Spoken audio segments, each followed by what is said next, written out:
Assalamualaikum warahmatullahi wabarakatuh. Salam sejahtera buat kita semua. Saudara, mantan Menteri Koordinator Bidang Politik, Hukum, dan Keamanan Mahfud MD menilai kasus dugaan korupsi impor gula yang menjerat Tom Lembong dipolitisasi. Mahfud menekankan kasus Tom ini bukanlah tindakan kriminalisasi, melainkan bentuk politisasi. Mahfud lantas menjelaskan kasus Tom Lembong dianggap dipolitisasi karena penyalahgunaan wewenang dalam impor gula tersebut sudah terjadi lama saat Tom Lembong menjabat sebagai Menteri Perdagangan periode 2015-2016. Namun kasusnya baru dipersoalkan saat ini, bahkan hampir 10 tahun kemudian. Saat itu setelah era Tom masih ada 4 orang lagi yang mengisi jabatan Menteri Perdagangan tapi tidak diperiksa. Selanjutnya ialah komentar dari Mahfud MD.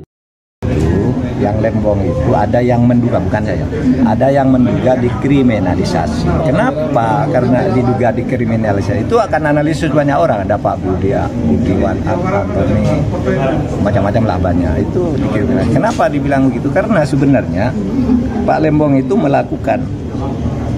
membuat kebijakan yang kemudian dia ditersangkakan itu adalah tahun 2016. Dan kebijakan yang sama dilakukan secara lebih besar oleh Menteri Perdagangan berikutnya. Ada Enggartias Lukito, ada Agus Parmanto, ada Menteri Lutfi, ada Zulkifli Hasan. Itu kan mestinya kan mulai dari sini nih, dari yang terdekat. Kenapa mulai yang dari jauh? Nah itu orang lalu menganggap ini kriminalisasi karena politik. Tentu itu analisis yang wajar saja. Mungkin tidak benar, tidak ada kriminalisasi. Tapi ini tolong dijawab, itu kata masyarakat. Tapi untuk kasusnya itu sendiri, yang masyarakat mengatakan itu Tom Lembong tidak ada korupsinya karena tidak ada aliran dana ke Tom Lembong. Nggak bisa. Di dalam hukum korupsi itu tidak harus ada aliran dana.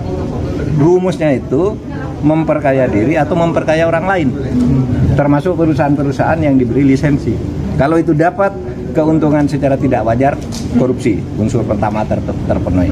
Unsur kedua, dengan cara melanggar hukum, melanggar aturan yang sudah ditentukan. Dan tentu lalu dihitung kerugian negara atas ini semua berapa. Kalau itu tidak ada debat bahwa unsurnya nampaknya sudah terpenuhi. Untuk Tom Lembong itu jadi tersangka. Tapi yang menteri-menteri sesudahnya itu yang lebih masif, kenapa kan sama?